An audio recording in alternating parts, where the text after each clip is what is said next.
Hello everyone. Today I would like to share information about one of the popular approaches in language teaching, which is TBL, task-based learning. All the information was taken from the framework for task-based learning by Jane Willis. So I would like to introduce myself. My name is Sалтанат Mухамадиева. I'm an CELTA certified English teacher at Nazarbayev Intellectual School. So today in this session you will be introduced to TBL approach, which is task-based learning, and see some examples for the components of the task cycle. So first of all, let's look at the different approaches in language teaching. So as you can see here, TPR, which is total physical response, grammar translation, PPP, which is presentation, practice, production, TTT, which is test, teach, test, guided discovery, mostly for grammar lessons, and my favorite one, task-based learning. So first of all, let's look at what the task is. So tasks are activities where the target language is used by the learner for a communicative purpose, a goal, in order to achieve an outcome. So it is the definition given by Jane Willis in her book, A Framework for Task-Based Learning. So all tasks should have an outcome. For example, outcomes of some of the tasks would be completed family survey, the final version of the family tree, and identification of the best remembered person in the photos.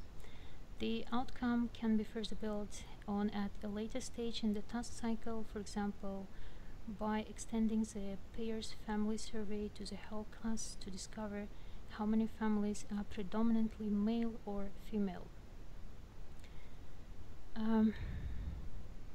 You can see the examples of a task with and without an outcome here. So an example of an activity that lacks an outcome would be to show students a picture and say, write 4 sentences describing the picture. Say them to your partner. So there is no communicative purpose, only the practice of language form.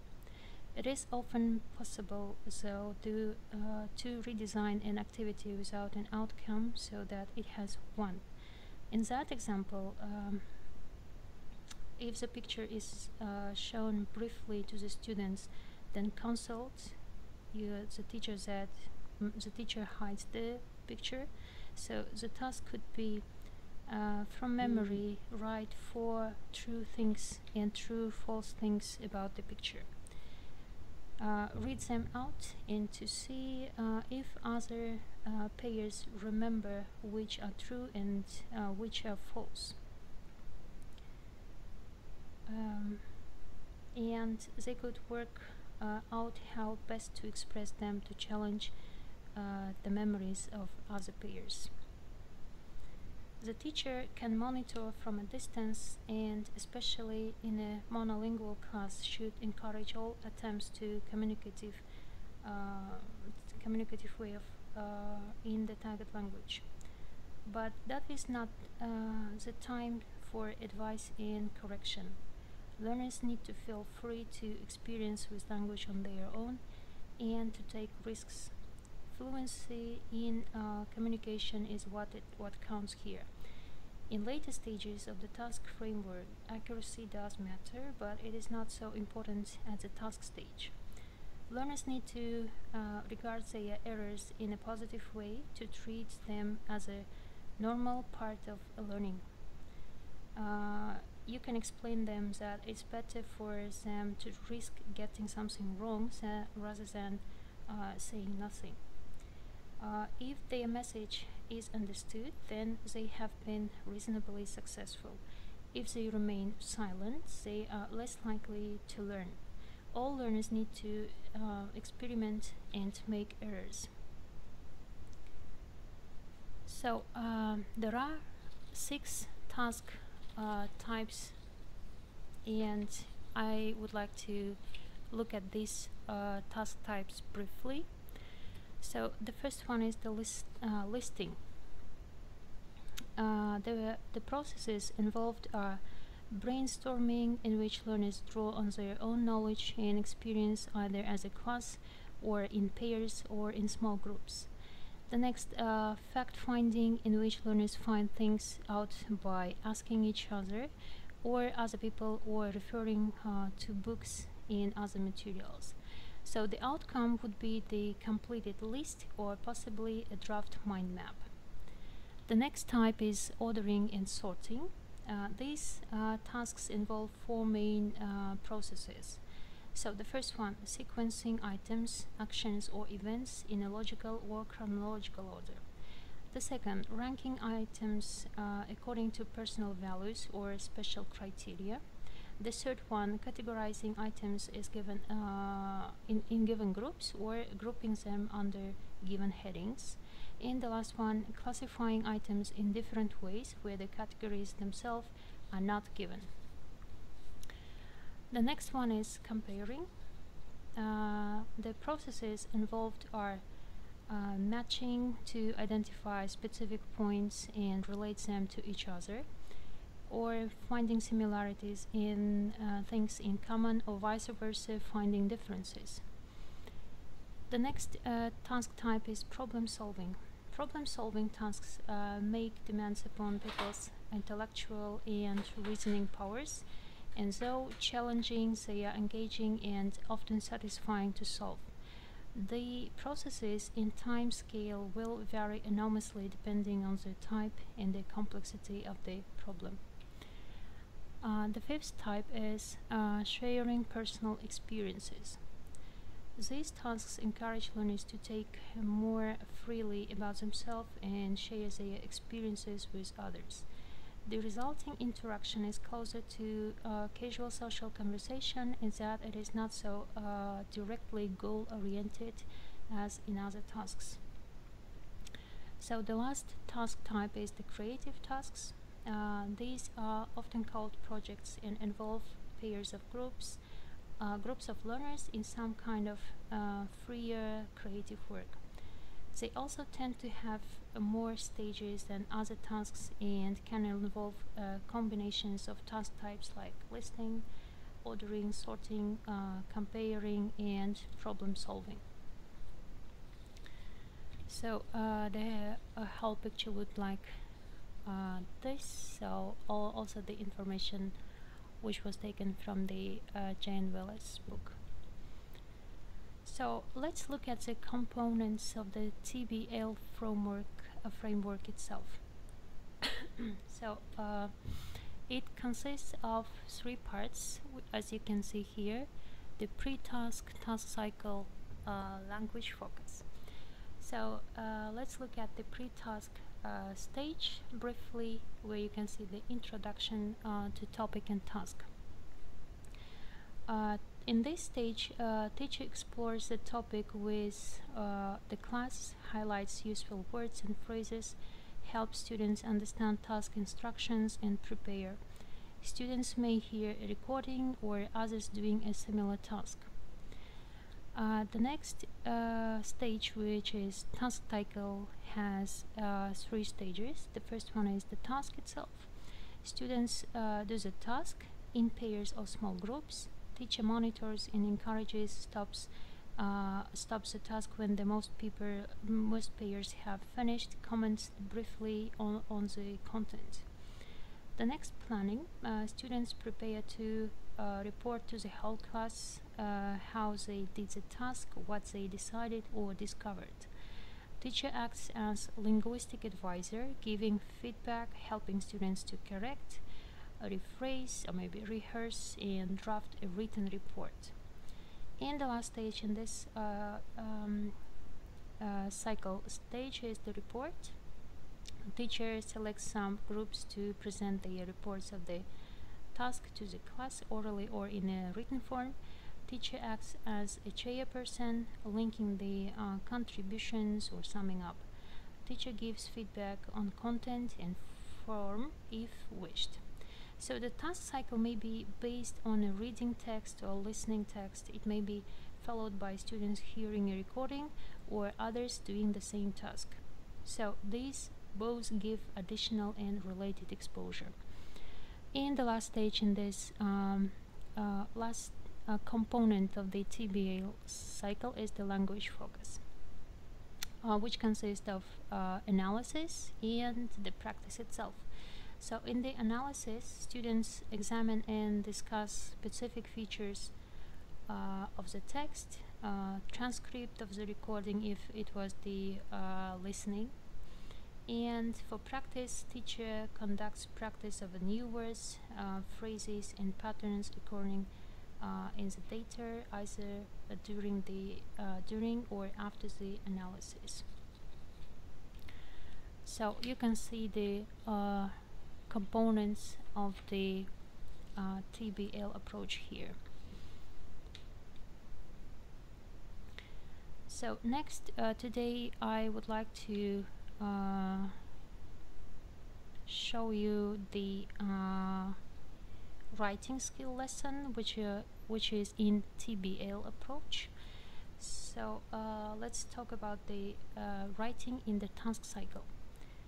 In real life, only a small proportion of the population do anything more than write personal letters or fill out forms, even in their first language. Most students need to write a foreign language only for examination purposes, producing for instance, essays, letters, or summaries. A few need to write as part of their jobs, and those going to further education in the target language will obviously need practice in academic writing. It is worth finding out that what your students need or want to be able to write. Then you can tailor some of their tasks and subsequent writing to suit their needs. Some learners, especially those not taking written examinations, may benefit more from additional exposure and language-focused tasks.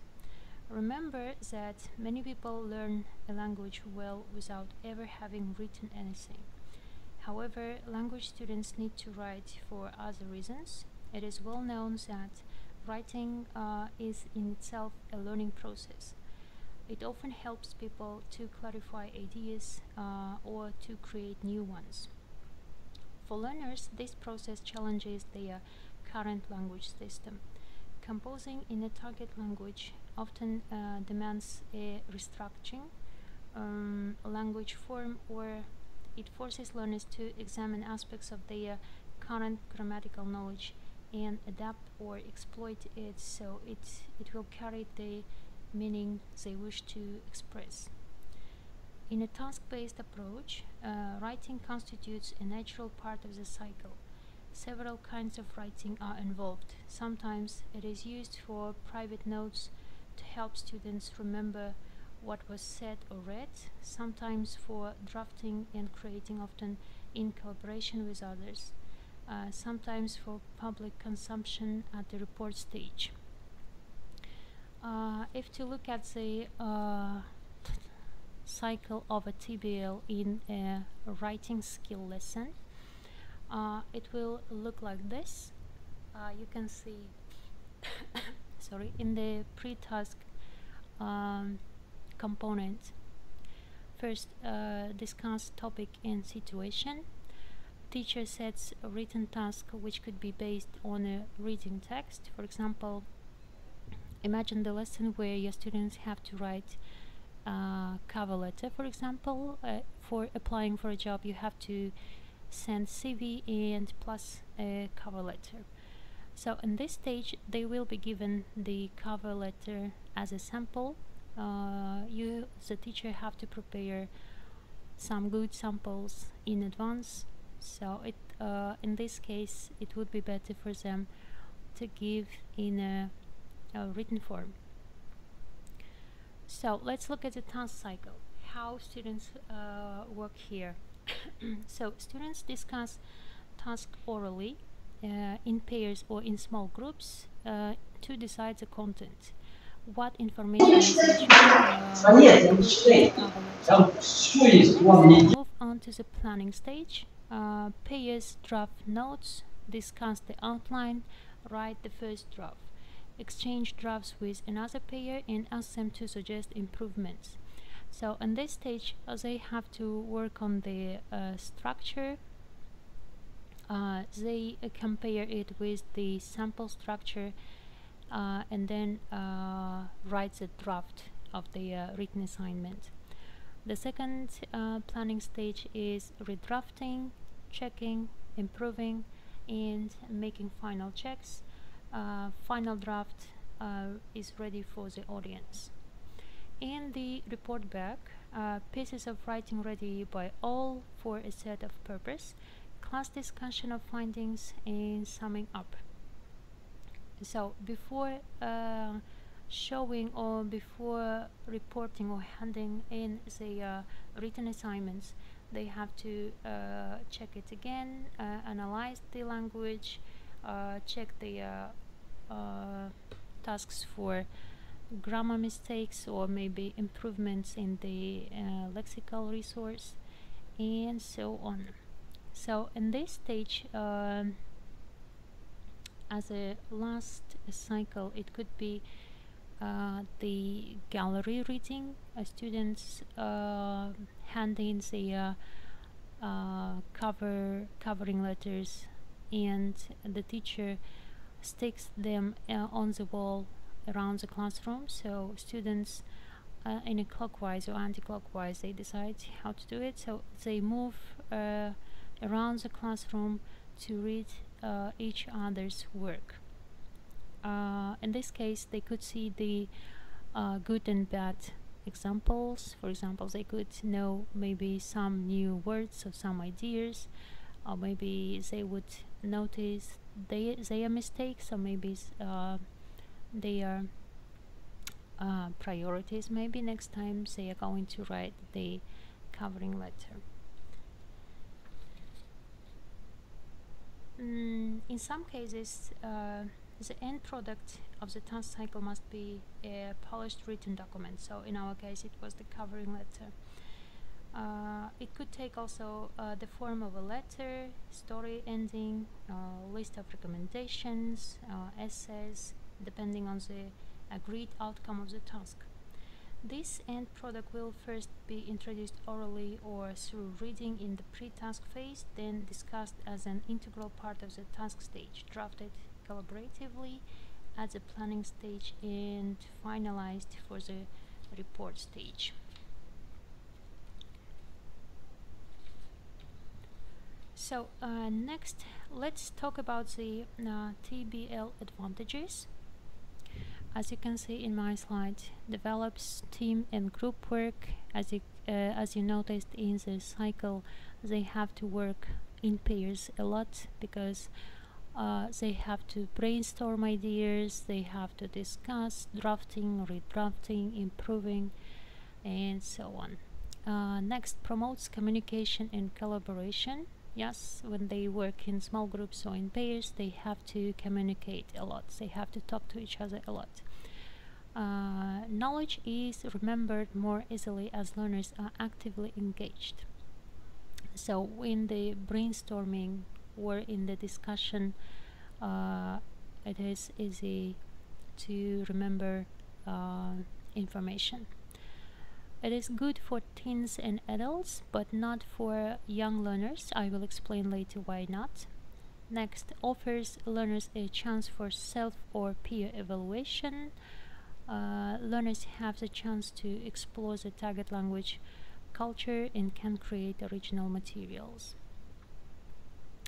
So next, let's talk about the disadvantages.